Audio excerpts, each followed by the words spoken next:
The twin girls knocked on the car window of the most dangerous man in Chicago, and he opened the door. In a city where power is measured in fear and mercy is a weakness that gets you killed, Albert Russo had built an empire on ice-cold decisions and calculated brutality. But on Christmas Eve, 2 4-year-old girls with his own dark eyes were about to teach him that the strongest thing a man can do is kneel down to a child's level and say, "You're safe now." The December wind cut through Chicago, like a blade, merciless and sharp. Albert Russo sat in the back of his black Escalade outside Northwestern Memorial Hospital, finishing a phone call that would ruin someone's life. His voice was low, controlled, final. "You have until midnight to transfer the property. After that, I stop being reasonable." He ended the call without waiting for an answer. Reasonable. The word tasted like ash in his mouth. Albert Russo had never been reasonable. He'd been efficient, ruthless, and untouchable. At 38, he controlled half of Chicago's underground through sheer calculated terror and strategic intelligence. People didn't cross him. They didn't dare. The knock on his window was so soft he almost missed it. Albert's hand moved instinctively toward the gun at his hip before his brain registered what he was seeing through the tinted glass. A child. No, 2 children. Identical twin girls, maybe 4 years old, their small faces pressed against the cold window, breath fogging the glass. They were shaking violently, wearing thin pajamas covered by coats that were far too small, already soaked through with snow. He lowered the window halfway, and freezing air rushed in along with their desperation. "Sir," the first girl whispered, her lips nearly blue. "Please. Mommy won't wake up and we're so cold." The second girl, identical down to the terror in her dark eyes, added in a voice that cracked, "The nurses said we can't stay inside anymore. They said we have to leave." Albert stared at them. 4 years in the brutal machinery of organized crime had taught him to spot a con, a setup, a trap. But these children, their fear was too raw, too real. Their shivers weren't performative. The wet pajama fabric clinging to their small bodies, the way their teeth chattered between words, the absolute panic in their eyes. This wasn't theater. "Where's your mother?" His voice came out harsher than he intended. "Inside," the first girl said, pointing toward the hospital with a trembling hand. "She's sleeping in the scary room with all the machines. They said she won't wake up for a long time. Maybe never." The second girl's face crumpled. "We don't have anywhere to go. It's so cold and we're scared and we don't know what to do." Albert should have driven away. Should have told his driver to find hospital security, let the system handle 2 homeless children. He had a meeting in an hour, business that required his complete attention, decisions that would shift power, across 3 states. 2 orphaned kids weren't his problem, but something in their faces stopped him cold. Maybe it was the way they looked at him, not with the fear he was used to seeing in adult eyes, but with hope. Desperate, childish hope that the man in the expensive car would help, because adults were supposed to help. They had no idea who he was. No idea that Albert Russo was the last person they should be asking for mercy. Or maybe it was something else, something he couldn't name, but felt like recognition crawling up his spine. "Get in the car," he heard himself say. The girls hesitated for only a second before the cold won over caution. They scrambled into the heated interior, and Albert watched them collapse onto the leather seats, their small bodies still trembling, but already starting to thaw in the warmth. His driver, Marco, glanced in the rearview mirror with barely concealed shock. In 15 years of working for Albert Russo, he'd never seen his boss pick up children. "Take us inside," Albert said quietly. "I want to know what's going on." The hospital's ICU was a cathedral of beeping machines and hushed tragedy. Albert followed a nurse through sterile hallways while the twins clutched his coat, one on each side, their small, cold hands gripping the expensive fabric like lifelines. The nurse kept glancing at him nervously, clearly sensing something dangerous in his presence but too professional to comment. "The patient is Angelina Torres," the nurse said, checking her clipboard. 29 years old, admitted 3 days ago with severe head trauma, broken ribs, internal bleeding. She was beaten nearly to death. Police are investigating, but she hasn't regained consciousness. Albert's jaw tightened. "And the children?" "They've been here since she was admitted. We let them stay in the waiting room, but..." The nurse's voice dropped. "We can't keep them indefinitely. Social services was called, but with the holiday they're overwhelmed. The girls were supposed to be picked up this morning, but no one came. They stopped outside a room with glass walls. Through the window, Albert saw her. The world tilted. Angelina. 5 years collapsed into nothing. 5 years since she'd disappeared from his life without explanation, leaving only a note that said, "I'm sorry. You'll understand someday." 5 years of forcing himself not to look for her, not to use his resources to track her down, because if she wanted to be gone, he'd respect that. She was barely recognizable. Her face was swollen, bruised purple and black. Tubes ran from her arms, her mouth, machines monitoring every fragile breath. But it was her. The curve of her cheekbone, the shape of her hands resting on the white sheets. He'd memorized those details in the 6 months they'd had together before she vanished. "Mommy's sleeping," one of the girls whispered, pressing her face against the glass. "She's been sleeping for so long." Albert's brain was moving too, fast connecting pieces he didn't want to see. The twins. 4 years old. Dark hair. Dark eyes that matched his own in the reflection of the glass. "No." "What are your names?" he asked, his voice carefully controlled. "I'm Amy," the girl on his left said. "Lily," said the other. "And your last name?" "Torres, like Mommy." Not Russo. Of course not. Angelina had made sure of that. "How old are you?" "We just turned 4, Amy said proudly. "Our birthday was in March."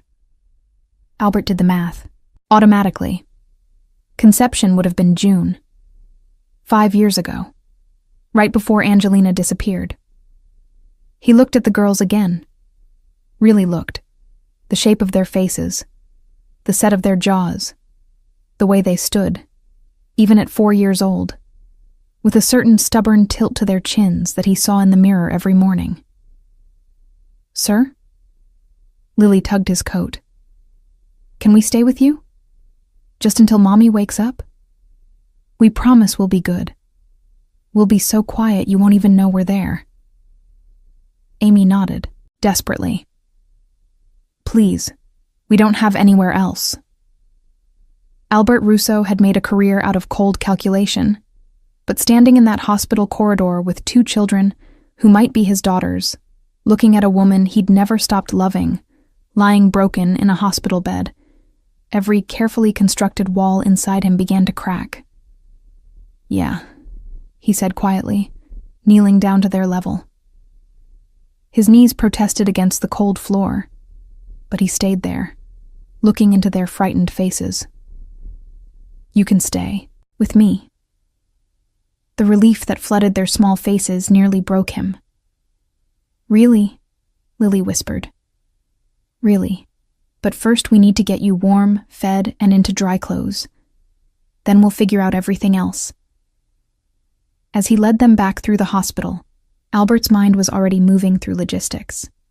Security for the mansion, background check on whoever hurt Angelina, DNA test to confirm what his gut already knew, legal guardianship paperwork, protection detail in case whoever did this came back. But underneath the strategic planning, something else was happening. something he hadn't felt in years. The twins' hands in his, their complete trust in a stranger. The way they looked up at him like he could fix everything. It terrified him more than any rival ever had.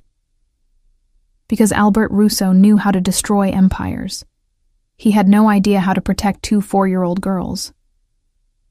But as they stepped out into the freezing Chicago night, and he lifted them both into his car, wrapping his coat around their shivering bodies, he knew one thing with absolute certainty. Anyone who tried to hurt these children would learn exactly why people feared his name. The mansion was silent when they arrived. Albert's estate sat 30 minutes outside downtown Chicago, hidden behind iron gates and mature oak trees that had witnessed 100 winters. The house itself was a monument to wealth and isolation. 3 stories of stone and glass, modern architecture softened by warm lighting that spilled through floor-to-ceiling windows. Amy and Lily pressed their faces against the car window as they drove up the long driveway, their eyes wide. "Is this a castle?" Amy whispered. "Do you live here all by yourself?" Lily asked, turning to look at Albert with something like concern. That question landed harder than it should have. "Yes," he said simply. "That's sad," Lily decided. "Houses should have families." Marco pulled up to the front entrance, and Albert's head of household staff, Rosa, was already waiting. She was 60, efficient, and unshakable. She'd worked for the Russo family since Albert was a teenager. Nothing surprised Rosa, until now. Her eyes widened fractionally as Albert stepped out of the car carrying 2 small girls, one in each arm. "Rosa, I need the guest suite on the 2nd floor prepared immediately. Clean clothes for children, age 4, dinner, and complete discretion." "Of course, Mr. Russo." Rosa's professionalism snapped back into place, but Albert caught the question in her eyes. In 15 years of managing his household, she'd never seen him bring home children. Inside, the mansion's warmth enveloped them. The twins stared at everything. The marble floors, the chandelier in the entrance hall, the sweeping staircase. But they didn't let go of Albert's hands. "Are we really allowed to be here?" Amy asked nervously. "You're my guests," Albert said, guiding them toward the stairs. "That means you're safe here. No one will hurt you. No one will make you leave." Lily's grip tightened. "Promise?" The word stuck in his throat. Albert Russo didn't make promises he couldn't guarantee, and he'd learned young that safety was an illusion. But looking down at her frightened face, he found himself saying, "I promise." The guest suite had been transformed by the time they reached it. Rosa had somehow manifested warm pajamas, fluffy robes, and stuffed animals in under 10 minutes. A fire crackled in the fireplace, and the 4-poster bed had been piled with extra blankets. "There's a bathroom through there," Albert said, pointing. "Rosa will help you take a warm bath and get into dry clothes. Then we'll have dinner." But neither girl moved. "What's wrong?" Albert asked, crouching down again.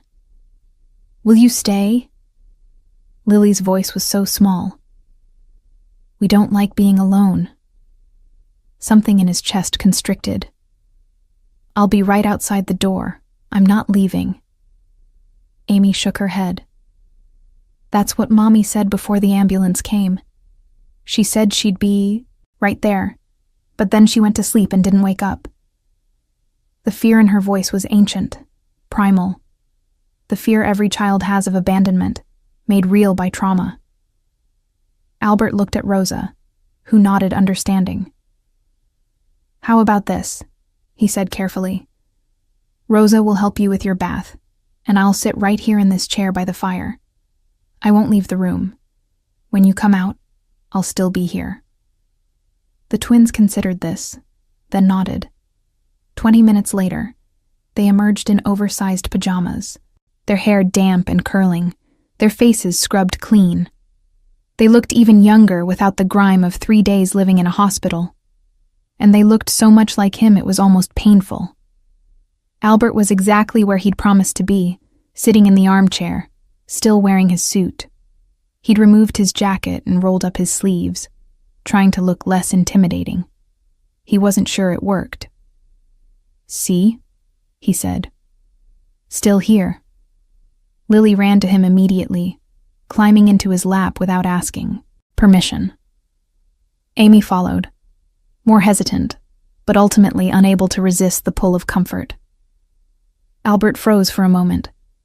These small, warm bodies pressed against him, then slowly wrapped his arms around them. He couldn't remember the last time he'd held someone like this. Couldn't remember the last time someone had trusted him with their vulnerability. "Dinner is served in the small dining room," Rosa announced softly from the doorway. The small dining room could seat 12, but Rosa had wisely set only 3 places at one end of the long mahogany table. She'd prepared simple comfort food, tomato soup, grilled cheese, apple slices, and the twins ate with the desperate hunger of children who'd been surviving on hospital vending machines. Albert watched them, barely touching his own food. Amy ate methodically, carefully. Lily kept glancing at him between bites, as if checking that he was still there. "Do you have kids?" Amy asked suddenly. The question hit like a physical blow. "No," Albert said. Then, because he couldn't help himself, "Do you have a father?" Both girls went very still. Lily's spoon clattered against her bowl. "Mommy said our daddy had to go away before we were born," Amy said carefully, as if repeating words she'd memorized. "She said he didn't know about us. And that's okay because we have each other." Albert's hands clenched under the table. "Did she ever tell you his name?" Amy shook her head. "She said maybe someday when we were bigger. She has a picture of him in her special box, but we're not allowed to look." "What about—" Albert had to force the next words out. "Who hurt your mother?" The temperature in the room dropped. Both girls stopped eating entirely. "Peter," Lily whispered, and even saying the name made her shrink into herself. "Mommy's husband. But he's not our daddy. He came after we were born." "Peter Blake," Amy added, her voice shaking. "He was nice at first. He gave Mommy flowers and took us to the park. But then he changed. He got mean, especially when he drank the brown bottles." Albert's blood turned to ice water. "How long was he mean?" "A long time," Lily said. "He said we were mistakes. He said Mommy should have gotten rid of us before we were born. He hit Mommy a lot," Amy continued, clinical now, detached in the way traumatized children learn to be. "We had to hide in the closet when he got angry. Mommy told us to cover our ears and sing songs so we couldn't hear. But we heard anyway," Lily finished quietly. Albert's vision blurred red at the edges. He wanted to ask more, needed to know everything, but the girls were starting to shake again, their breathing quickening with panic. "Hey," he said gently, using every ounce of control he possessed to keep his voice calm. "You're safe now. Peter isn't here. He can't hurt you or your mother anymore." "How do you know?" Amy challenged, and there was so much fear beneath her defiance. "Everyone said we'd be safe before, but he always found us." Albert leaned forward, holding both their gazes. "Because I won't let him. And when I make a promise, I keep it." The certainty in his voice seemed to reach them. The shaking eased slightly. After dinner, Albert carried them back upstairs. They were drooping with exhaustion, but when he tried to put them in the bed, they both clung to him. "Will you stay?" Amy asked. "Just until we fall asleep?" Albert looked at the bed, at these 2 small girls who were probably his daughters, who'd been terrorized and abandoned and were now asking him, a man who dealt in violence and fear, to keep the nightmares away. "I'll stay," he said. He sat on the edge of the bed, and they curled up on either side of him, their small bodies pressed against his legs. He'd never felt more out of his depth. He knew how to negotiate million-dollar deals, how to orchestrate complex operations, how to dismantle rival organizations piece by piece. He had no idea how to comfort children, but as their breathing slowly evened out, as Amy's hand relaxed around his sleeve, and Lily's death grip on his other hand finally loosened, Albert felt something he hadn't experienced in 20 years. Purpose that had nothing to do with power. When he was certain they were asleep, he carefully extracted himself and stood. In the dim firelight, he looked at their faces, peaceful now, free of fear for the first time in days. They looked like Angelina. They looked like him. He pulled out his phone and texted his most trusted associate. Run a complete background check on Peter Blake, Chicago area, married to Angelina Torres. I want everything: criminal history, financials, known associates, current location. Priority 1. Then he texted his private doctor. I need a DNA test. Discreet. Tomorrow morning. 2 subjects. As he left the room, leaving the door cracked open and posting one of his men in the hallway, Albert's mind was already working through scenarios. If the test confirmed what he already knew, in his bones, everything would change. He had daughters, children who'd been suffering while he'd been building an empire, completely unaware they existed, and someone named Peter Blake had brutalized the woman Albert had loved and terrorized his children. Albert walked to his study and poured himself 2 fingers of scotch. He didn't drink it. He just stood at the window, looking out at the snow-covered grounds, processing. The monster inside him, the part that could order executions without, flinching, that could watch men beg and feel nothing, was screaming for blood. Demanding he find Peter Blake and introduce him to every method of suffering Albert had learned in 2 decades of warfare. But the man he was trying to become, the man those 2 little girls needed, couldn't solve this with violence alone. For the first time in his life, Albert Russo had to be more than a weapon. He had to be a father. The DNA test came back on the 3rd day. Albert sat in his study, the lab results in his hands, staring at words that confirmed what his heart had already known. 99.9% probability of paternity. Amy and Lily were his daughters. He'd spent the last 72 hours watching them slowly come back to life. The first morning, they'd woken up screaming from nightmares, and Albert had run into their room to find them huddled together, crying for their mother. He'd sat with them until sunrise, completely helpless, not knowing what to say or do except stay. The second day, they'd eaten breakfast in cautious silence, still waiting for the moment this safety would be ripped away. But Lily had asked if she could draw, and Albert had emptied an entire office supply closet onto the dining room table. They'd covered the marble floors with crayon masterpieces. Houses with families, suns with faces, flowers in impossible colors. Amy had drawn a picture of 3 stick figures. That's me, Lily, and you, she'd explained, pointing. You're tall. Now, on the 3rd day, Albert held proof of their connection in his hands, and the weight of it was crushing. He had daughters, 4 years old.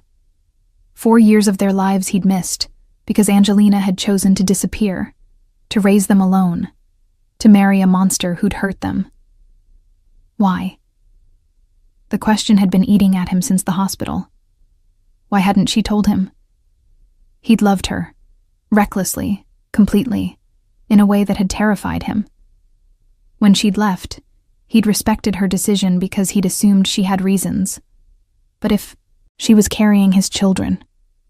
His phone buzzed. Marco's name on the screen. Talk to me, Albert answered. Peter Blake, 34, former Chicago PD, discharged 5 years ago for excessive force complaints. 3 domestic violence calls from neighbors at his last address, all dropped when the victim refused to press charges. Married Angelina Torres 2 years ago. He's got gambling debts north of 50 grand with some very ugly people. Albert's grip tightened on the phone. Current location.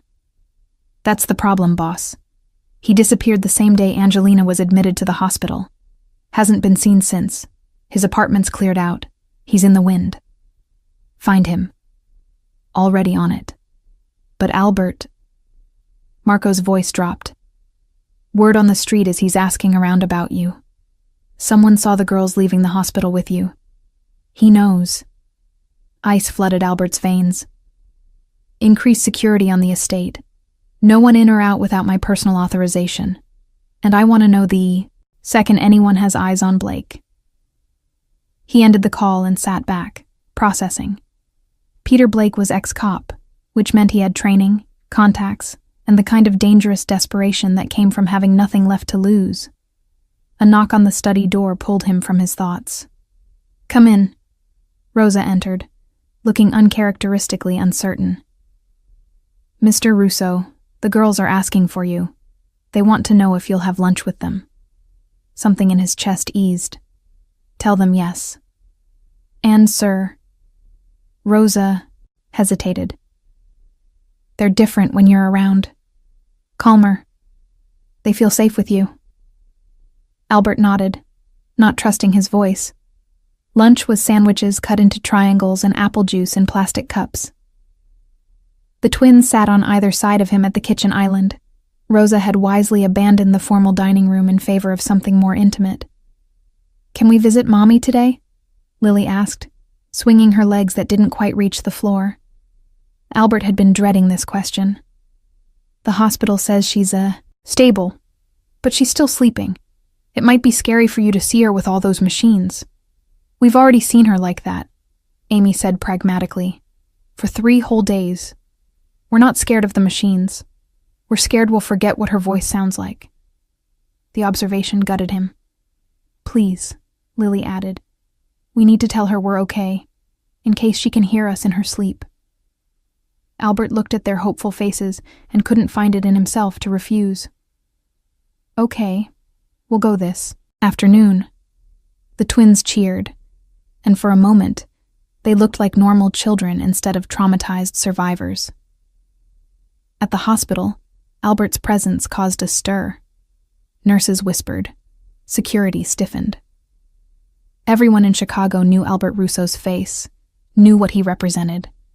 But the sight of him holding 2 little girls' hands, speaking softly to them as they walked through the ICU, created a cognitive dissonance that left people staring. Angelina's room was quieter now. Some of the more aggressive machines had been removed, replaced by gentler monitoring, but she was still unconscious, her face still a canvas of healing bruises. The twins ran to her bedside, climbing onto the chairs someone had thoughtfully positioned there. Hi, Mommy, Amy said, taking Angelina's hand. We're okay. We found someone to keep us safe until you wake up. His name is Albert, Lily added, stroking her mother's arm. He's really tall, and his house is like a castle, and he lets us draw on the floors. Albert stood back, watching this scene that was both beautiful and devastating. These girls, talking to their unconscious mother with such perfect faith that she could hear them. He's nice, Mommy, Amy continued. He doesn't yell, and he doesn't smell like those brown bottles, and he promised he won't leave.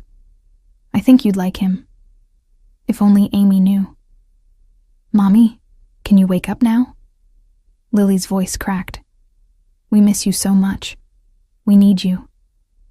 Albert's eyes burned. He moved closer, putting a hand on each girl's shoulder. It's okay, he said quietly. She knows you're here. She knows you love her. A doctor appeared in the doorway, Dr. Sarah Chen, who'd been overseeing Angelina's care. She gestured for Albert to step out into the hallway. Mr. Russo, she said carefully, clearly trying to figure out his connection to the patient. I wanted to update you on Angelina's condition. The swelling in her brain is decreasing. Her vitals are improving. These are good signs. When will she wake up? It's hard to say. Could be days, could be weeks. The The brain heals on its own timeline, but I'm cautiously optimistic. And when she does wake up, Albert asked, will there be permanent damage? Dr. Chen's expression softened. We won't know until it happens. But Mr. Russo, I need to ask, what's your relationship to the patient and the children, for our records? Albert looked back through the window at Amy and Lily, still talking to their sleeping mother.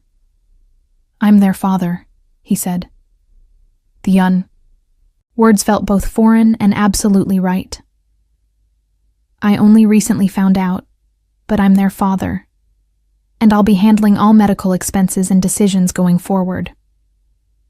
Dr. Chen's eyes widened slightly, but she nodded professionally. I'll update the records.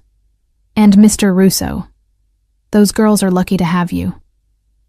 He wasn't sure about that, but as they left the hospital an hour later, the twins each holding one of his hands, chattering about how Mommy's bruises looked better, Albert felt something settling into place inside him.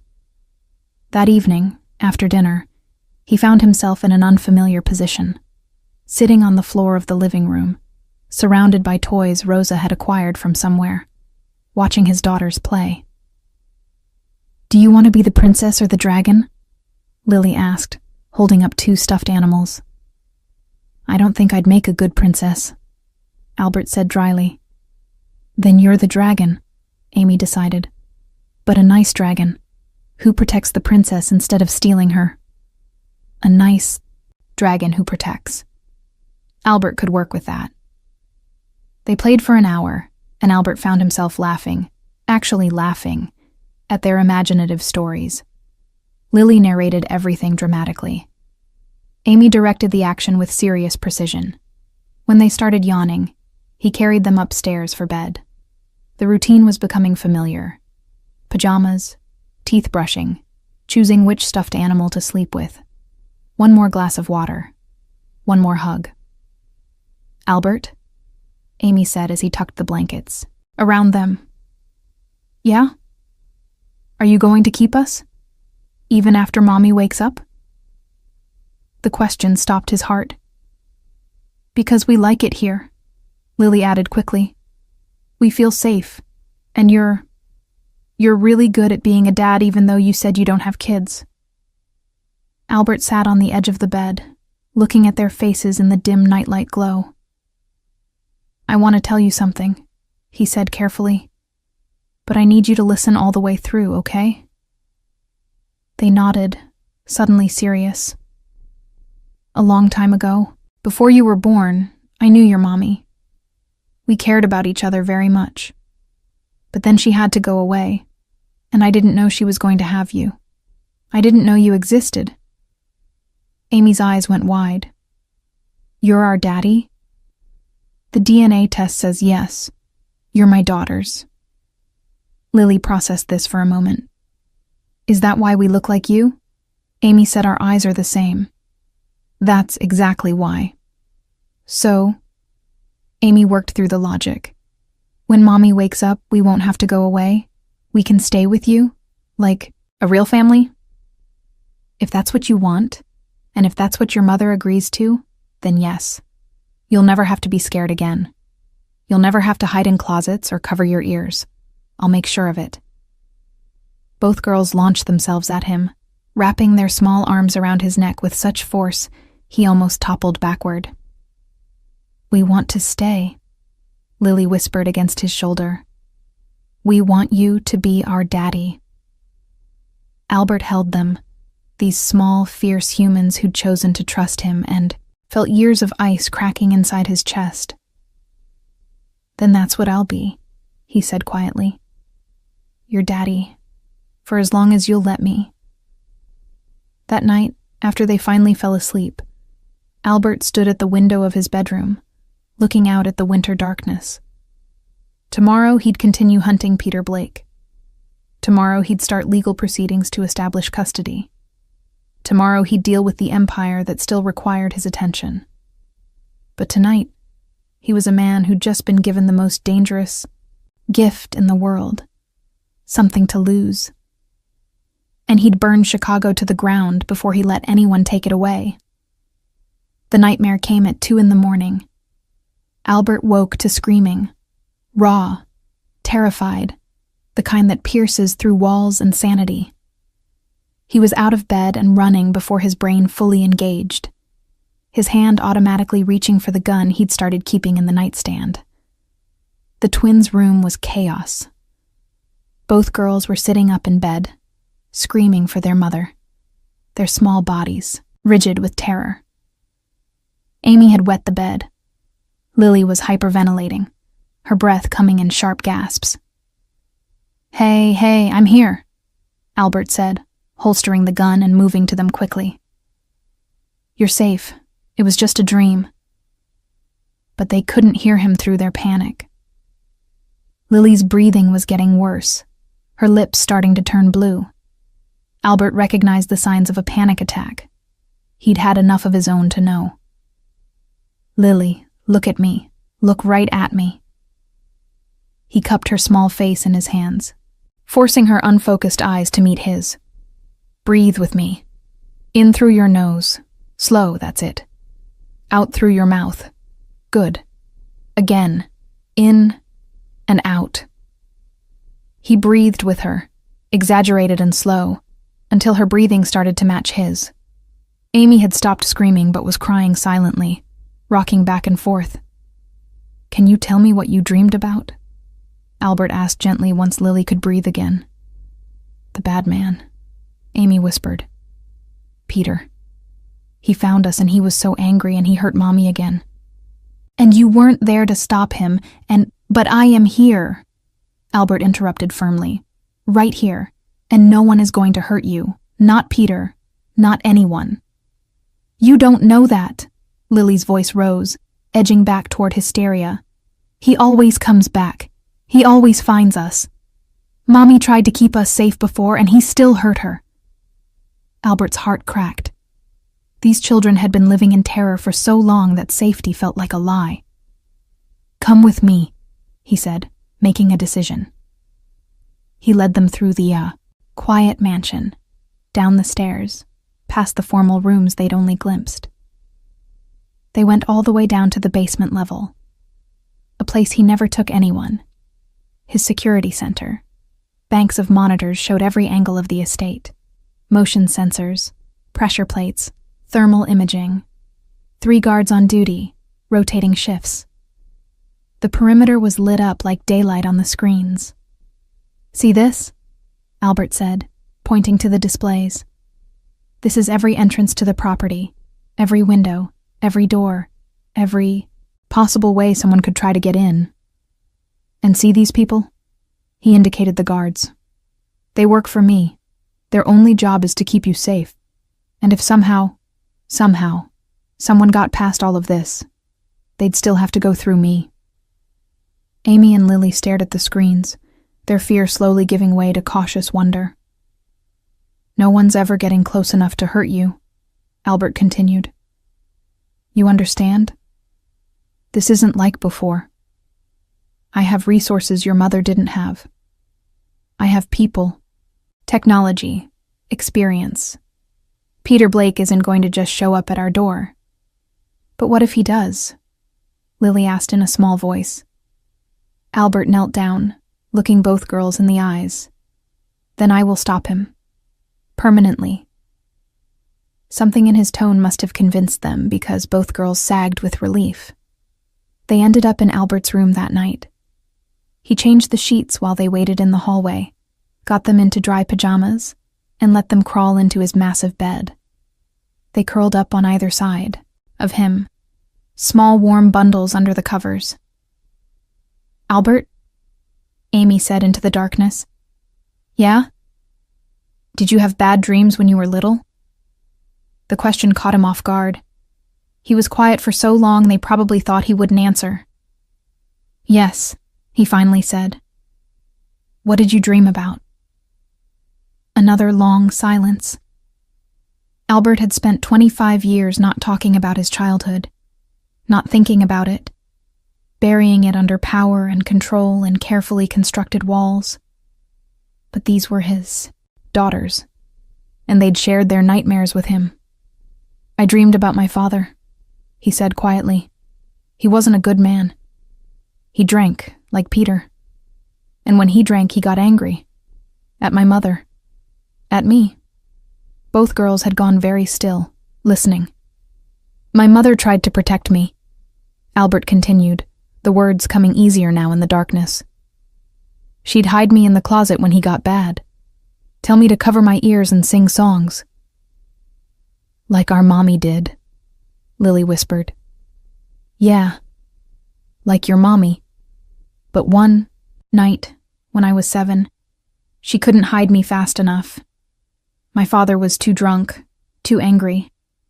I tried to stop him from hurting her, and he—" Albert's throat tightened. "He broke my arm. 2 places.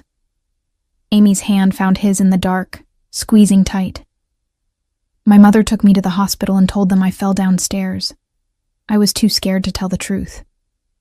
We went home, and it happened again. And again. For 3 more years." "What happened when you were 10? Lily asked. Albert exhaled slowly. "My father came home drunk and angry. My mother tried to calm him down, but it didn't work. He started hitting her, and she fell. Hit her head on the kitchen table." He paused, the memory still vivid after 28 years. "She didn't get back up." "She died?" Amy's voice was barely audible. "Yes. And my father, he realized what he'd done, and he ran. Left me there with her. The neighbors found me hours later, still trying to wake her up." "That's so sad," Lily whispered, and he felt her small body press closer to his side. "I went into foster care after that, bounced around different homes for a few years. None of them were good. Some were worse than home had been." "How did you get away?" Amy asked. "I got big, got strong. At 16, I ran away and never went back. I promised myself 2 things that day. I would never be weak enough to be hurt again, and I would never ever let anyone hurt a child while I had the power to stop it." The room was quiet except for their breathing. Is that why you helped us?" Lily asked. "Because of your promise?" "Partly," Albert admitted, "but also because you're mine, and I protect what's mine." "We're glad you found us," Amy said, her voice thick with sleep. "Even though Mommy's hurt and Peter's out there somewhere and we're scared, we're glad we knocked on your car window." "Me too, sweetheart. Me too." They fell asleep like that, the 3 of them tangled together in the darkness. And for the first time since his mother died, Albert let himself feel the grief he'd locked away. Not just for the boy he'd been, but for the years he'd missed with his daughters, for the suffering they'd endured while he was building an empire instead of a family. The next morning, he called Dr. Chen. "I need to ask you about trauma," he said. "In children, how long does it take to heal?" "That depends on many factors," Dr. Chen said carefully. "The severity of the trauma, the consistency of their new environment, whether they receive professional help." "Why?" "Because my daughters have nightmares, panic attacks. Amy wet the bed last night for the first time since they arrived. I need to know how to help them." "Mr. Russo, what you're describing is very normal for children who've witnessed domestic violence. Their sense of safety has been shattered. Rebuilding that takes time, consistency, and usually therapy. Then set it up. Whatever they need, the best child trauma specialist in Chicago. I can make some recommendations," Dr. Chen said. "But Mr. Russo, you should know, healing isn't linear. They might get better, then worse again when a trigger happens. You'll need patience." "I have patience," Albert said, surprising himself with the truth of it. That afternoon, he took the girls back to the hospital. They'd been asking to see Angelina every day, and Albert had learned that sometimes the best thing he could do was say yes. This time, He stayed in the room with them instead of waiting in the hallway. He watched them talk to their unconscious mother, telling her about their week, about the mansion, about their new rooms that Rosa was helping them decorate, about their father. "Mommy, Albert is really our daddy," Amy explained, holding Angelina's hand. "We did a science test and everything. He knew you before, a long time ago. Did you know we look like him?" Albert's chest tightened. He wondered what Angelina would say when she woke up. If she'd be angry that he'd taken the girls. If she'd hate him for the choices she'd made being revealed. If she'd still love him after 5 years of silence. "Mommy, you have to wake up soon," Lily said, her voice breaking. "We need you. Albert's trying really hard, but he doesn't know how to braid hair or make your special pancakes or sing the bedtime song right. We need you to come back and teach him." Something changed in the room. A shift Albert felt more than saw. Angelina's hand, the one Amy was holding, moved. Just a flutter, barely visible. But it moved. "Did you see that?" Amy breathed. "Mommy moved her hand." Albert was already pressing the call button. "Doctor, now." Dr. Chen arrived within minutes, along with 2 nurses. They checked Angelina's vitals, examined her responses, spoke to her in calm voices, asking her to squeeze hands, move fingers. And slowly, impossibly, Angelina's eyes opened. They were unfocused at first, confused, struggling to make sense of the lights and sounds. But then they found her daughter's faces, and something cleared in them. "Babies," she whispered, her voice rough from disuse. Amy and Lily were crying, laughing, holding on to her with desperate relief. "Mommy, you're awake. You came back." Angelina's gaze moved past them, searching, and found Albert standing in the corner. Their eyes met, and the world contracted to just that moment. 5 years of questions. 5 years of absence. 5 years of a life she'd built without him. "Albert," she breathed. And there was so much in that one word. Recognition, fear, regret, and something else he couldn't name. "Welcome back, Angelina," he said quietly. And everything, absolutely everything, was about to change. "Everyone out," Dr. Chen said firmly. "Ms. Torres needs rest, and we need to run some tests now that she's conscious." Albert expected the twins to protest, but they were too overjoyed to argue. They kissed their mother's bruised cheeks and promised to come back soon, their voices bright with relief. As the girls were led into the hallway by a nurse, Angelina's hand shot out, grasping Albert's wrist with surprising strength for someone who'd just woken from a week-long coma. "Don't," she whispered. "Don't tell them. Not yet." Albert stared down at her, his jaw tight. "Tell them what? That you've been awake for 30 seconds? They already know, Angelina. About us. About before." Her eyes were desperate, pleading. "Please." "Too late," Albert said quietly, not unkindly. "They know I'm their father. DNA test confirmed. It 3 days ago." The color drained from her already pale face. "Albert, I can explain. Not here, not now. You rest. Get stronger. We'll talk when you're ready." He pulled his wrist free gently and walked out, leaving her with the medical team. In the hallway, Amy and Lily were practically vibrating with excitement. "She's awake. She knows us. Did you see how she smiled?" Lily was talking a mile a minute. "When can she come home?" Amy asked. "Can we bring her to the mansion? Our room is big, enough for all of us." Home. They'd called it home. "The doctors need to make sure she's okay first," Albert said, kneeling to their level. "She was hurt badly. It'll take time for her to heal." "But she will heal, right?" Lily's voice carried an edge of fear. She's not going to go back to sleep? No, sweetheart. She's awake now, and she's going to get better. The girls hugged him simultaneously, their relief palpable. Over their heads, Albert saw Marco approaching down the hallway, his expression grim. Boss, we need to talk. Now. Albert's stomach dropped. Girls, go with Rosa. She's in the waiting room. I'll be there in 5 minutes.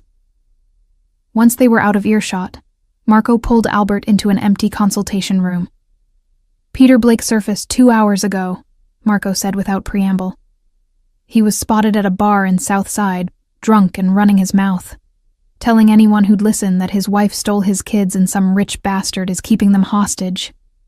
Where is he now? We lost him. But boss, he's not just talking, he's armed, and he's asking around about your estate, your security, your routine. He's planning something. Albert's blood ran cold. Double the security detail. I want armed guards with the girls at all times. No one in or out of the mansion without biometric confirmation. And I want Blake found. I don't care what it costs. There's more. Marco hesitated. Blake filed for custody this morning. Emergency petition claiming you kidnapped the children. He's using his ex-cop credentials, saying you're a known criminal and the kids are in danger. Albert laughed without humor. He beats his wife into a coma and he's worried about the kids being in danger? Doesn't matter. He's got a lawyer, probably the only one desperate enough to take him on. Hearings scheduled for next week. Then I need a lawyer too. Get me the best family attorney in Illinois. Someone who can bury Blake's petition before it sees daylight. Already on it. But, Albert. Marco's voice softened. This is messy. If this goes public, if Blake pushes hard enough, there's going to be media attention. Scrutiny. Questions about your business.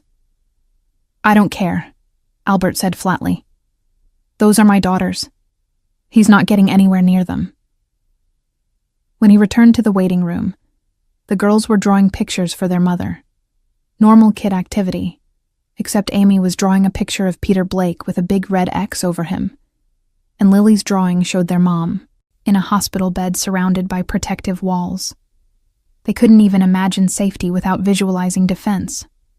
That night, back at the mansion, Albert sat in his study with his new attorney, Patricia Morrison, a razor-sharp woman in her 50s who'd built a reputation destroying abusive spouses in court. Let me be clear, Patricia said, reviewing the documents. Peter Blake's petition is garbage. He has a documented history of domestic violence. He fled the scene of a crime. And he has outstanding warrants for assault. No judge with half a brain would grant him custody. So what's the problem? The problem is you, Mr. Russo. Patricia's gaze was unflinching. You're not exactly father of the year material on paper. Your business dealings, your reputation, the fact that you only discovered paternity a week ago. Blake's lawyer is going to paint you as a dangerous criminal who manipulated a vulnerable woman and stole her children. I didn't steal them. They had nowhere else to go. I know that. But perception matters. We need to show that you're a stable, safe, committed father. Which means... She pulled out a list. Full background check, home study, character references, financial disclosure, and you'll need to demonstrate an ongoing relationship with the children that's in their best interests. Albert looked at the list, then at Patricia. Whatever it takes. Good. Because Blake's lawyer is going to dig up every unsavory thing you've ever done. And Mr. Russo, your history isn't exactly clean. Then make it clear that my past doesn't define my future, not when it comes to my daughters. The hearing was set for the following Thursday. Albert spent the intervening days preparing, cooperating with the background check, sitting through the home study interview, gathering character references from people who'd never seen this side of him.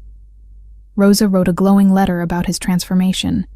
Dr. Chen provided medical documentation showing Angelina's injuries and the twins' trauma. The therapist he'd hired for the girls submitted a report showing their positive adjustment to his care. but none of it stopped the dread coiling in his stomach. The night before the hearing, he couldn't sleep. He walked the mansion's hallways, checking security feeds, double-checking that the guards were alert. At 3 a.m, he found himself outside the twins' door. He eased it open quietly.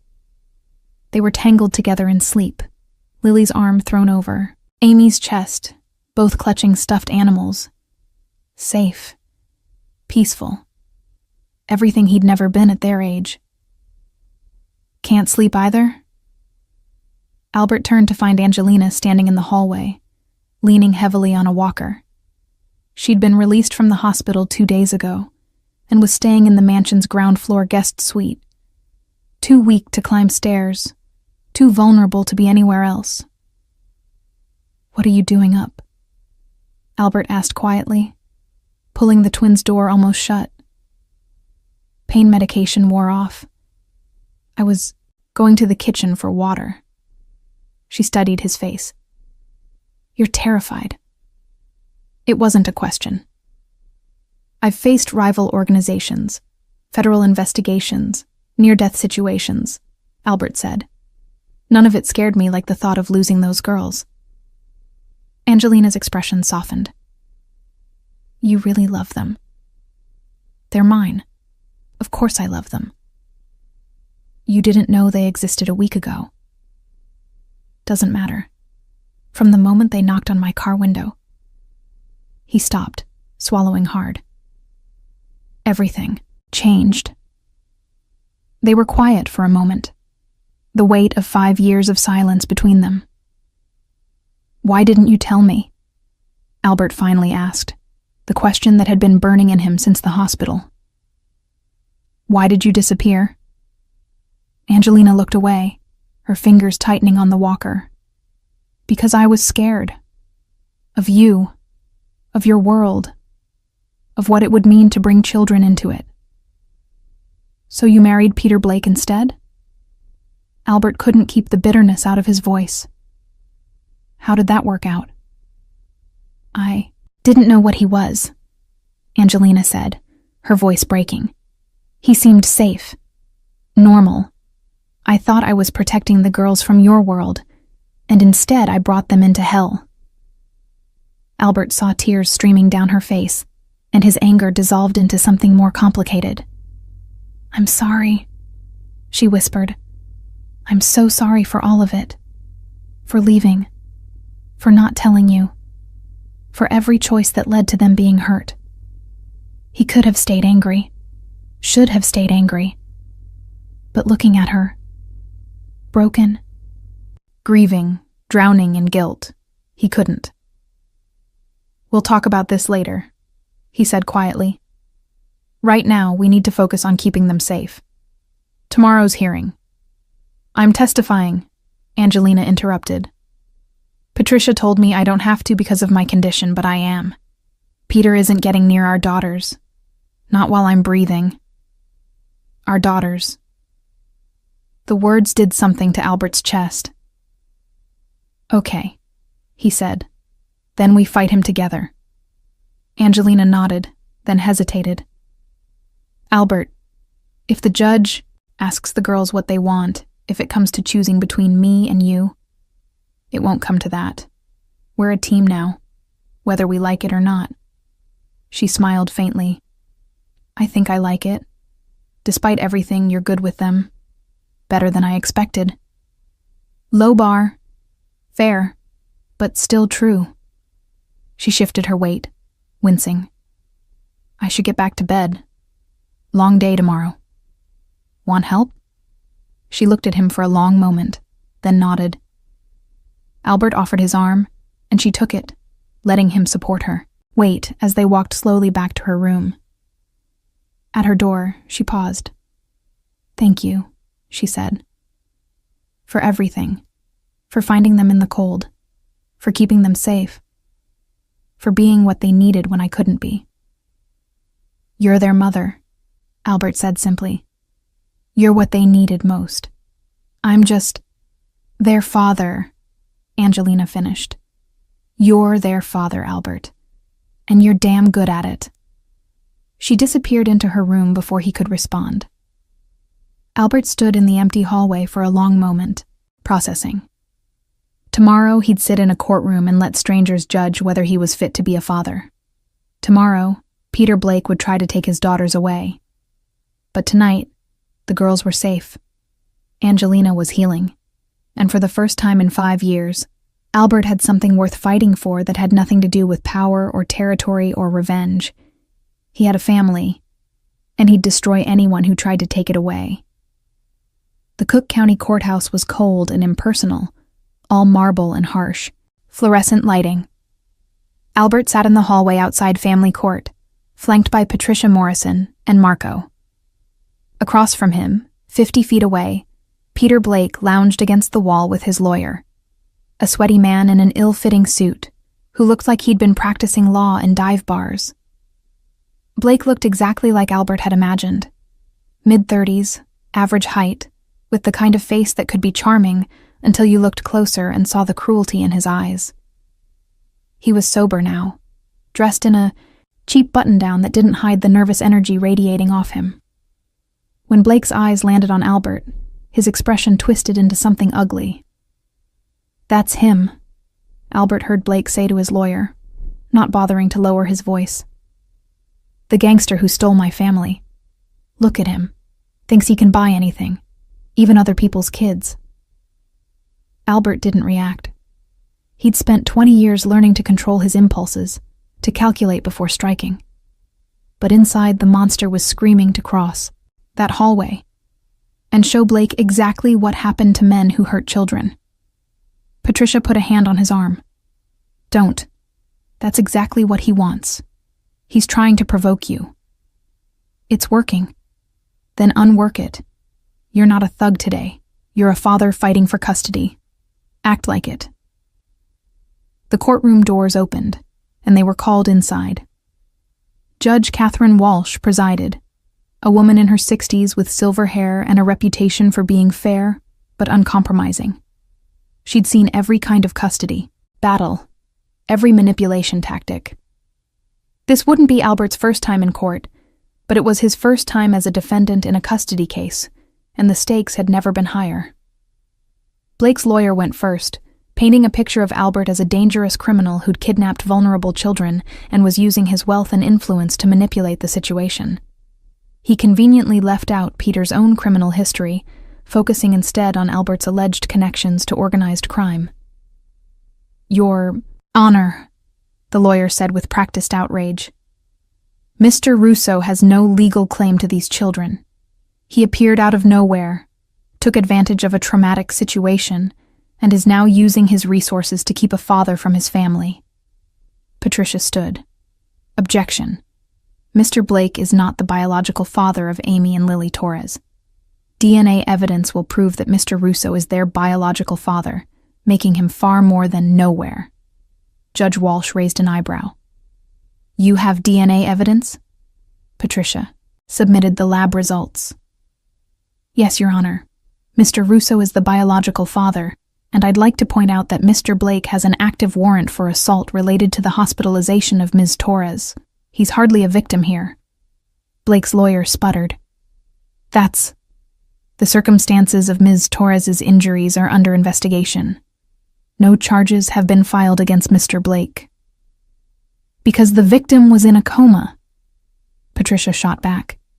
"But she's conscious now and prepared to testify." "Is Ms. Torres here?" Judge Walsh asked. "Yes, Your Honor." Angelina entered the courtroom, and every eye turned to her. She was thin, pale, moving slowly with a cane. The bruises on her face had faded to yellow and green, but they were still visible, still shocking. Peter Blake's face went white.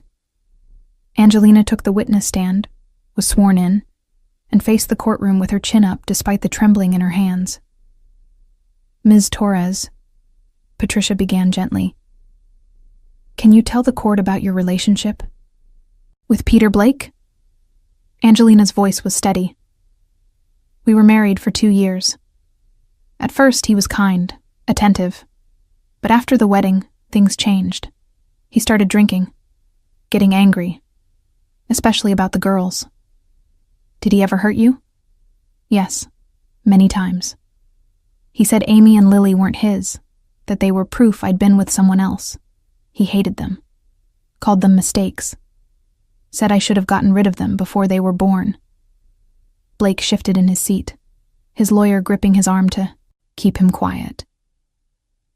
Did he hurt the children? Patricia asked. He never hit them directly, but he terrorized them, screamed at them, threw things, made them hide in closets while he beat me. They learned to be invisible around him, to make themselves small. Tears were streaming down Angelina's face now, but her voice didn't waver. What happened the night you were hospitalized? I told Peter I was taking the girls and leaving. I'd saved enough for a bus ticket. We were going to leave while he was at work, but he came home early, found the packed bags. Her voice cracked. He said if he couldn't have us, no one would. He beat me unconscious in front of the girls. They were screaming, trying to help me, but they were too small. Blake's lawyer stood. Objection. This is inflammatory.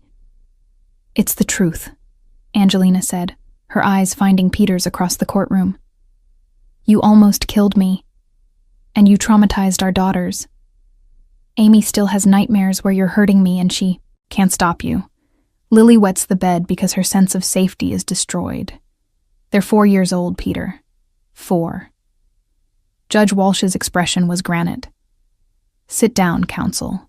Ms. Torres will finish. Do you believe the children are safe with Mr. Russo? Patricia asked. Yes, Angelina said without hesitation. Albert is their biological father. He's provided them with safety, stability, therapy, everything they need. They feel safe with him in a way they never felt safe with Peter. And she looked at Albert for the first time. I trust him with their lives. Patricia yielded the witness, and Blake's lawyer attempted to discredit Angelina, suggesting she was confused from her injuries, that she was being manipulated by Albert's wealth. It didn't work. Angelina's testimony was too raw, too specific, too obviously true. Then it was Albert's turn. He took the stand feeling exposed in a way he never had before. This wasn't a negotiation or a strategic play. This was his fitness as a father being judged, and the outcome would determine everything. Patricia walked him through the basics, how he'd met the girls, his relationship with Angelina 5 years ago, the DNA results confirming paternity. Mr. Russo, Patricia said, you have a reputation in Chicago, a complicated history. Why should this court believe you're capable of being a good father? Albert looked directly at Judge Walsh. Because those girls changed everything. Before I knew they were mine, before I even understood what was happening, they knocked on my car window and asked for help. And I couldn't walk away. I won't lie about my past. I've done things I'm not proud of. But those children, Amy and Lily, they're my chance to be better than what I was. And I won't fail them. What can you offer them that Mr. Blake cannot? Safety, stability, a father who will never raise a hand to them or their mother, a father who will protect them, not hurt them, a father who sees them as blessings, not mistakes. Blake's lawyer stood for cross-examination, clearly eager to destroy Albert's credibility. Mr. Russo, isn't it true that you're involved in organized crime? I run several legitimate businesses, Albert said evenly. That's not what I asked. You have connections to the Chicago mob, don't you? I have connections to many organizations in this city. That doesn't make me a criminal. You've been investigated by federal authorities. Investigated, not charged, not convicted. The lawyer's frustration was visible. You expect this court to believe that a man with your reputation, your history, is suddenly father material? Albert leaned forward. I expect this court to consider what's best for 2 little girls who've already suffered more than any child should. I expect this court to recognize that their mother trusts me, that they feel safe with me, and that I have the resources to give them every advantage. But most importantly, I expect this court to compare what I'm offering to what Peter Blake is offering, and ask which future would you choose if those were your daughters. Judge Walsh called a brief recess, 20 minutes that felt like hours. Albert stepped into the hallway where the twins were waiting with Rosa, per court order. They weren't allowed in the courtroom, but they knew what was happening. "Did you win?" Amy asked immediately. "I don't know yet, sweetheart. If you didn't, can we tell the judge we want to stay with you?" Lily's voice was small but fierce. Albert knelt down. "The judge is very smart. She'll make the right decision." When court reconvened, Judge Walsh's expression was unreadable. "I've reviewed the evidence, heard testimony, and considered what's in the best interests of Amy and Lily Torres," she began. "This court finds that Peter Blake presents a clear and present danger to these children based on his documented history of domestic violence and the credible testimony of Ms. Torres. His petition for custody is denied." Blake shot to his feet. "This is bullshit. Those are my—" "Sit down, Mr. Blake," Judge Walsh said coldly, "or I'll hold you in contempt. Furthermore, I'm granting a permanent restraining order. You are not to come within 500 feet of the children, Ms. Torres or Mr. Russo." She turned to Albert. "As for you, Mr. Russo, your past concerns me, but your DNA results, Ms. Torres's testimony, and the clear bond these children have formed with you cannot be ignored. I'm granting you temporary custody, pending a full home study and 6-month review. If the children continue to thrive in your care, we'll revisit permanent custody at that time." Albert felt the tension drain from his body. "Thank you, Your Honor. Don't thank me yet. I'll be watching closely. These children have been through hell. They deserve a father who will put them first, every time. Can you do that?" "Yes, Your Honor, I can." As they left the courtroom, Blake was screaming obscenities, being restrained by security. Angelina leaned on her cane, tears of relief streaming down her face. And Albert felt something he hadn't felt in years. Hope. Outside, the twins were waiting. When Rosa told them they could stay with Albert, they screamed with joy and threw themselves into his arms with such force he stumbled backward. "We get to stay! We get to stay!" Lily was chanting. "You're really our daddy forever now?" Amy asked, her eyes wide. "Yeah," Albert said, his voice rough with emotion.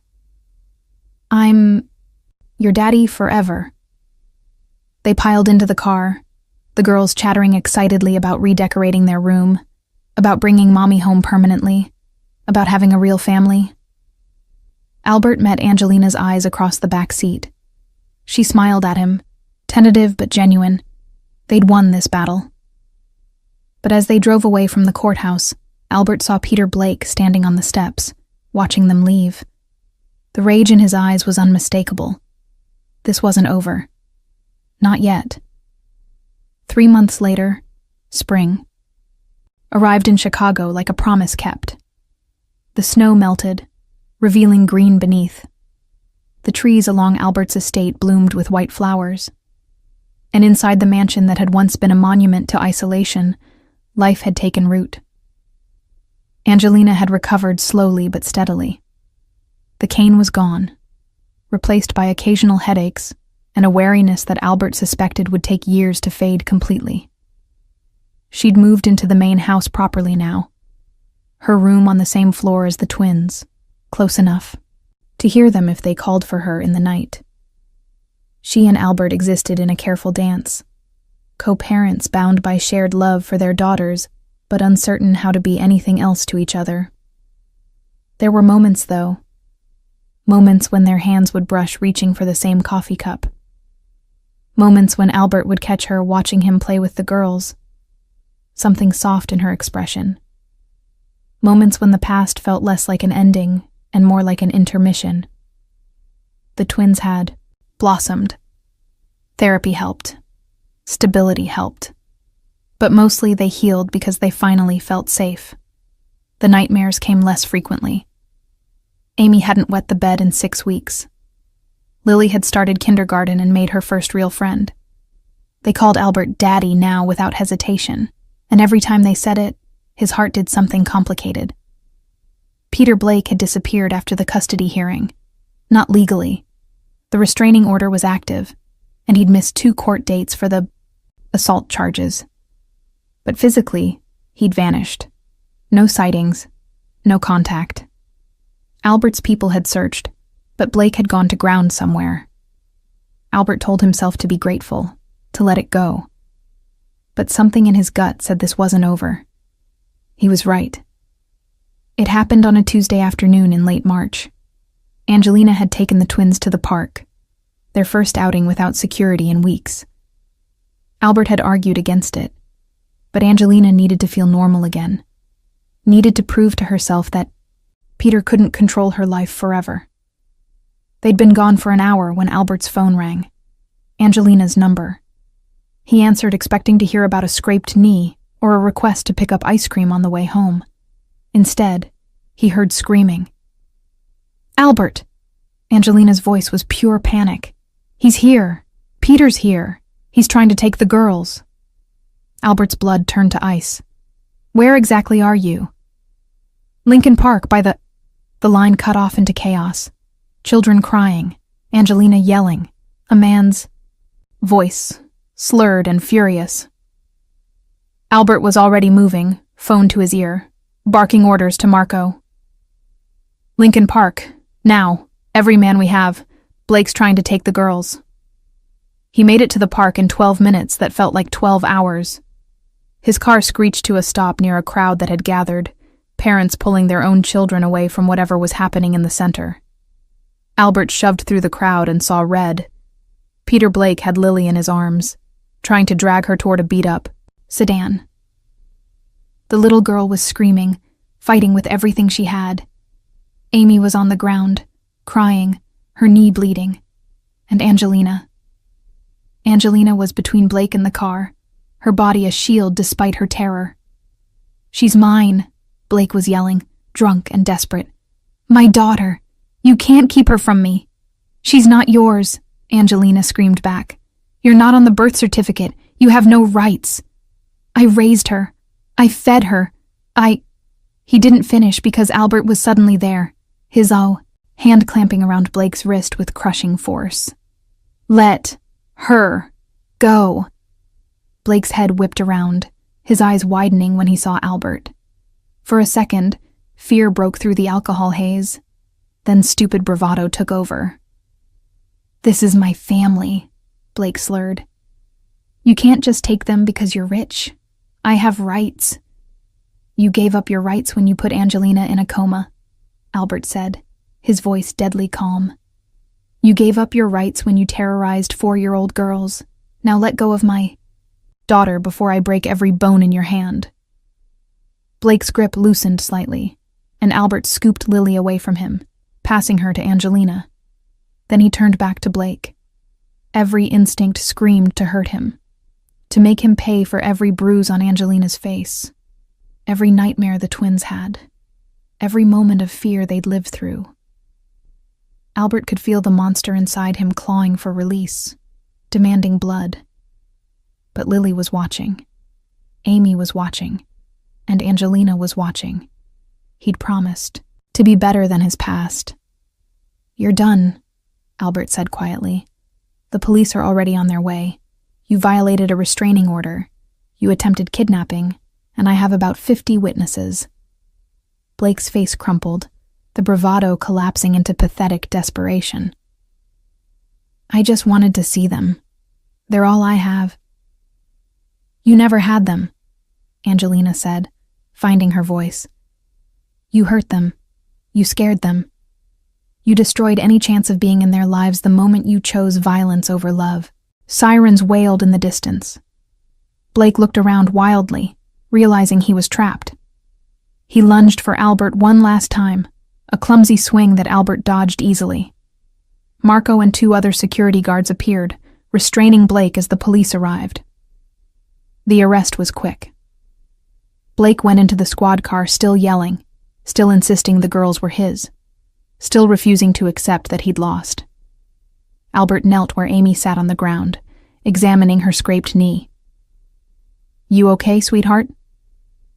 "I tried to. Stop him," Amy said, her voice shaking. "I kicked him like you taught me in safety class. But he was too strong." "You were so brave," Albert said, pulling her into his arms. "Both of you. I'm so proud of you." Lily was still crying against Angelina's shoulder, traumatized but safe. Angelina herself was pale and shaking, but her voice was steady when she spoke. "It's over," she said, looking at Albert. "It's really over now." "Yeah," Albert agreed. "It is." 6 months later, on a warm September afternoon, Judge Walsh reviewed Albert's home study, the therapist's reports, the twins' school records, and Angelina's testimony about their family life. "Mr. Russo," she said, "I'm pleased to grant permanent custody. The children are thriving. You've demonstrated commitment, stability, and genuine care for their well-being. Congratulations." Albert nodded, unable to speak past the emotion in his throat. That night, they celebrated with pizza and ice cream in the mansion's kitchen, a far cry from the formal dining room Albert used to eat in alone. The twins wore matching dresses Angelina had bought, their hair in pigtails, their faces bright with happiness. "Are we going to have the same last name now?" Lily asked, tomato sauce on her chin. "If that's what you want," Albert said. "Would you like to be Lily Russo?" Both girls nodded enthusiastically. "And Amy Russo. Then that's what we'll do." After dinner, after baths and stories and goodnight kisses, after the girls finally fell, asleep tangled together in their bed, Albert found Angelina sitting on the terrace overlooking the grounds. She'd been different lately, softer with him, less careful. Sometimes he'd catch her looking at him the way she used to, 5 years ago, when they'd been falling in love before fear drove her away. "Thank you," she said as he joined her. "For today, for the last 6 months, for everything.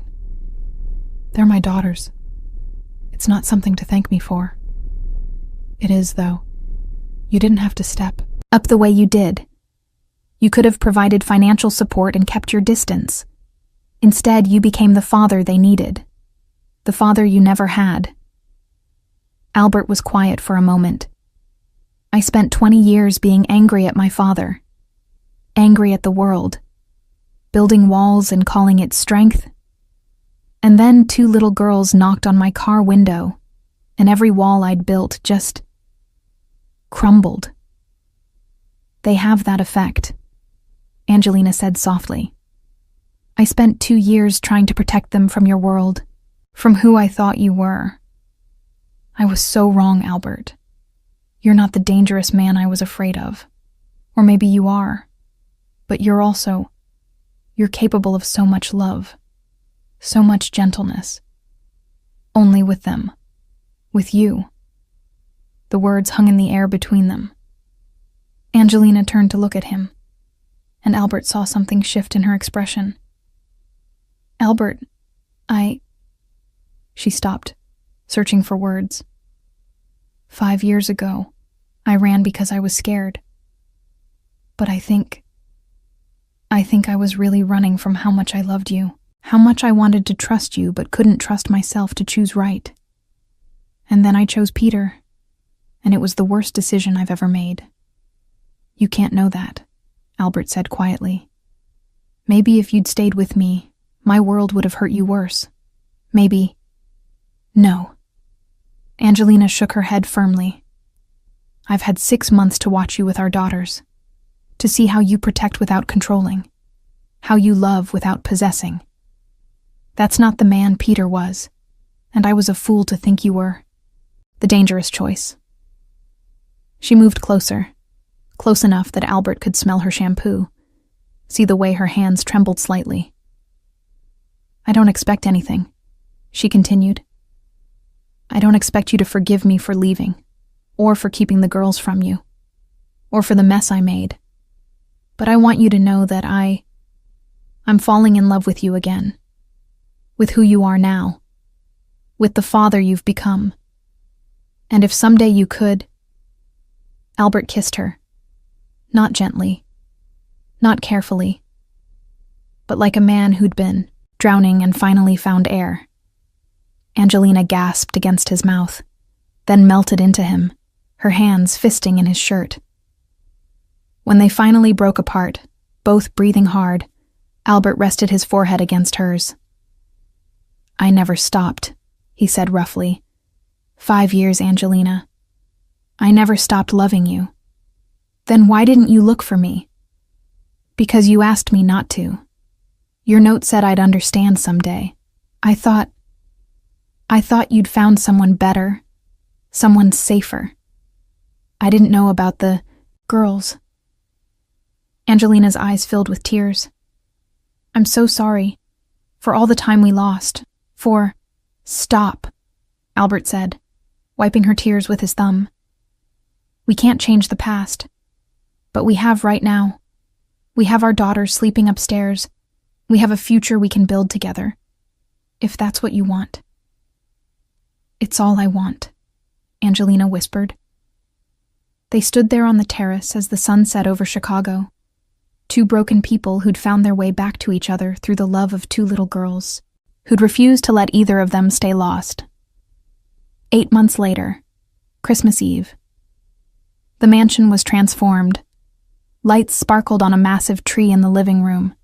Stockings hung on the mantel, 4 of them now, embroidered with names: Albert, Angelina, Amy, Lily. The air smelled of sugar cookies and pine and something that felt suspiciously like happiness. Amy and Lily, now 5 years old, were in their matching pajamas, bouncing with barely contained excitement as they helped Angelina arrange cookies for Santa. Albert watched from the doorway, struck by the surreality of it all. A year ago, he'd been alone in this house.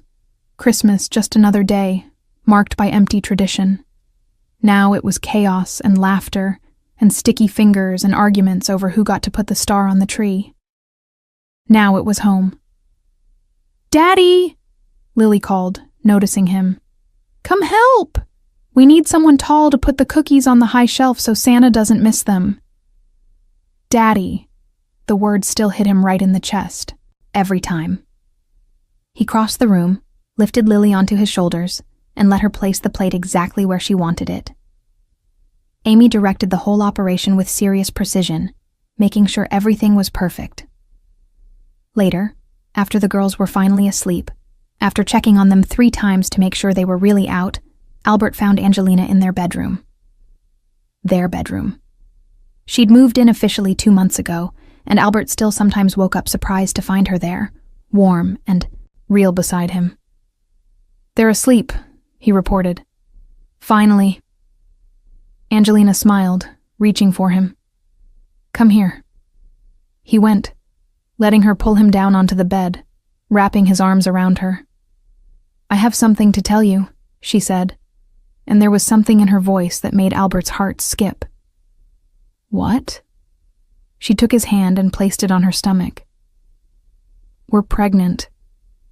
The world stopped. Are you serious? 8 weeks. I found out yesterday. I wanted to wait until Christmas to tell you. Albert's hand remained on her stomach, his mind racing. Another child. Another chance to get it right from the beginning this time. Another piece of the family he'd never let himself dream of having. Albert? Angelina's voice held a trace of worry. Say something. He kissed her, slow and deep, and full of every emotion he couldn't put into words. When he pulled back, his eyes were wet. Best Christmas gift ever, he said roughly. Angelina laughed, the sound bright and free. The girls are going to lose their minds when we tell them. They're going to be amazing big sisters. They lay there in the dark, Angelina's head on his chest, his hand still resting on the place where their future was growing. Outside, snow began to fall, soft and white and pure. Inside, Albert Russo, former enforcer, mob boss, man who'd built an empire on fear, held his family close and finally understood what power really meant. Not control, not dominance, not the ability to hurt. Power was this moment, this love, this choice to be better than his past, stronger than his demons, worthy of the trust these people had placed in him. The little girls upstairs who'd knocked on his car window on the coldest night of winter had saved him in ways they'd never understand. They'd given him purpose, given him love, given him a reason to fight for redemption instead of revenge. And he would spend the rest of his life making sure they never regretted it. Sometimes, salvation comes from the most unexpected places. Sometimes it knocks on your car window in the freezing dark, two small hands pressed against the glass, asking if you can help. Albert Russo learned that strength isn't measured by who fears you. It's measured by who feels safe enough to fall asleep in your arms. It's measured by choosing to kneel down to a child's level and promising, "You're safe now." And Angelina learned that trust isn't about finding someone who'll never hurt you. It's about finding someone who'll fight like hell to protect you when the rest of the world tries.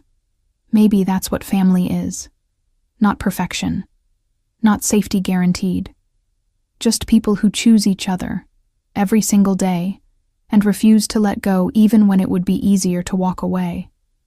Even in the darkest moments when everything seems lost, there's always a chance for redemption. A chance to choose differently. A chance to become more than your past. You just have to be brave enough to open the door when someone knocks.